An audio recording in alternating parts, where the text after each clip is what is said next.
Hello dear students, आज हम लोग स्टार्ट करेंगे new topic motion in straight line.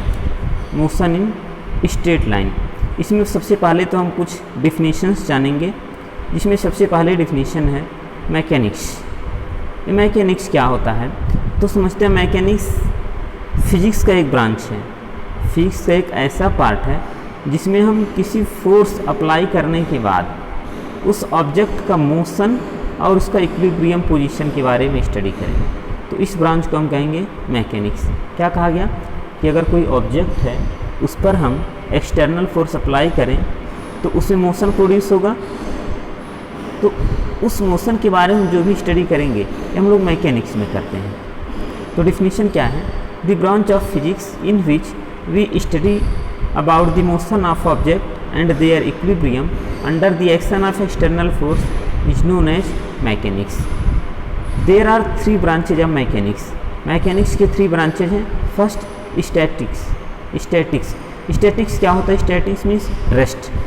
The branch of mechanics in which we study the equilibrium condition of a particle or body at rest is known as statics. क्या कहा गया कि कोई body अगर उस पर फोर्स एक्ट कर रहे हो और फिर भी वह क्या हो, रेस्ट में हो या इक्विलिब्रियम में हो, तो ये स्टडी जिस ब्रांच में हम करेंगे मैकेनिक्स की उसे स्टैटिक्स कहेंगे। काइनेमेटिक्स मीन्स होता है मोशन। क्या होता है? मोशन। तो यहाँ से समझ में आएगा कि मैकेनिक्स का ऐसा ब्रांच जिसमें किसी बॉडी पर फोर्स लगा हो और वह मोशन में हो, और उस मोशन किस तरह का मोशन है, कैसा मोशन है, ये स्टडी करें, वो ब्रांच होता है काइनेमेटिक्स। तो डिफिनीशन क्या हो गया? The branch of mechanics in which we study about the motion of particle or body without knowing its cause is known as kinematics. Clear? Dynamics.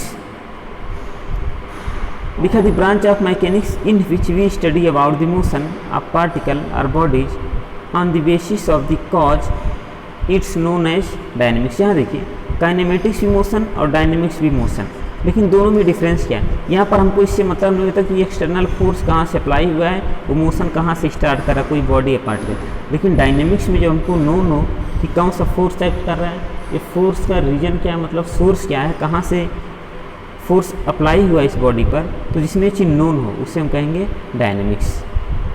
यहाँ पे स्टेट की बात की जा रही है, रेस्ट एंड मोशन।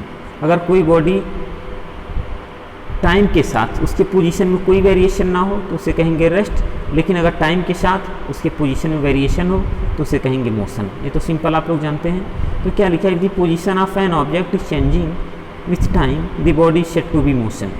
अगर टाइम के साथ बॉडी के पोजीशन में चेंजिंग हो रही है तो उसे हम कहेंगे मोशन में है, और अगर कोई चेंजिंग नहीं हो रहा है टाइम के साथ तो उसे कहेंगे रेस्ट में है। नेक्स्ट पॉइंट देखते हैं, फ्रेम ऑफ रेफरेंस। ये फ्रेम ऑफ रेफरेंस क्या है, ऐसे समझते हैं। आप लोग जब हाई स्कूल मैथ्स पढ़े होंगे तो एक ऐसे कोऑर्डिनेट्स दिए होंगे, यहाँ पर ओरिजिन लेते हैं 0 0 और यहाँ पर कहते हैं हम लोग कि 4 5 है। कितना है? 4 5। तो ये 4 5 कहाँ से? इस सेंटर के पॉइंट से हमने देखा ना कि यहाँ तक कि 4 5 पॉइंट है। तो एक हमने एक सिस्टम ऐसे बनाया, इससे इस पूरे सिस्टम को हम कहेंगे फ्रेम ऑफ रेफरेंस। क्या कहेंगे? Frame of reference. यहाँ क्या समझाया गया? द कोऑर्डिनेट सिस्टम, वो 2D भी हो सकता है, 3D भी हो सकता है। जैसे वन लाइनर अगर करें लीनियर सिस्टम में तो ये हमारा क्या हो गया, यहाँ 0 हो गया, इधर कहेंगे कि +4 गया, हम लोग इधर -4 गए, तो ये भी एक क्या है, कोऑर्डिनेट सिस्टम या फ्रेम ऑफ रेफरेंस है। तो लिखा the coordinate system along with the clock attach, जिसमें क्या हो, क्लॉक अटैच मतलब टाइम के साथ क्या वेरिएशन हो रहा है, after two describe the position of A particle. यह कोई ऐसा कोऑर्डिनेट सिस्टम जो किसी पार्टिकल के पोजीशन को बताए, उस सिस्टम को हम कहते हैं फ्रेम ऑफ रेफरेंस।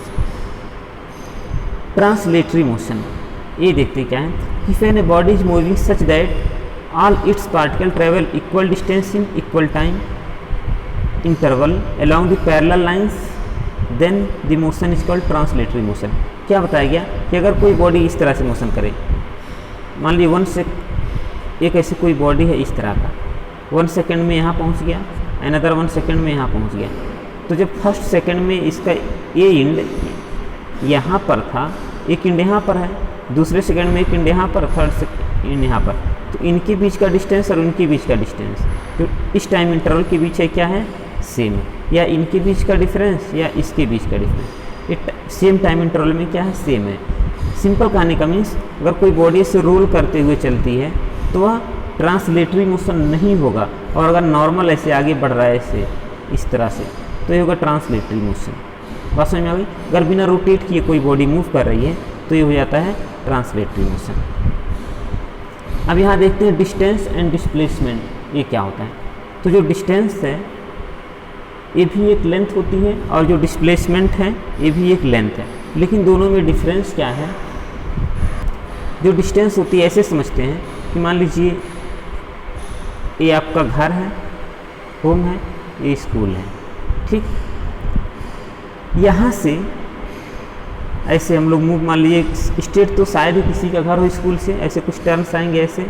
तो ये टोटल लेंथ है, हम लोगों ने टोटल लेंथ ये चली है ऐसे, ये टोटल लेंथ इस मान लीजिए 1 मीटर, यहाँ 2 मीटर, यहाँ 3 मीटर, ये 4, ये 2, 1, 3, 4, इन सभी लेंथ को हम ऐड करेंगे तो ये आ जाएगा डिस्टेंस।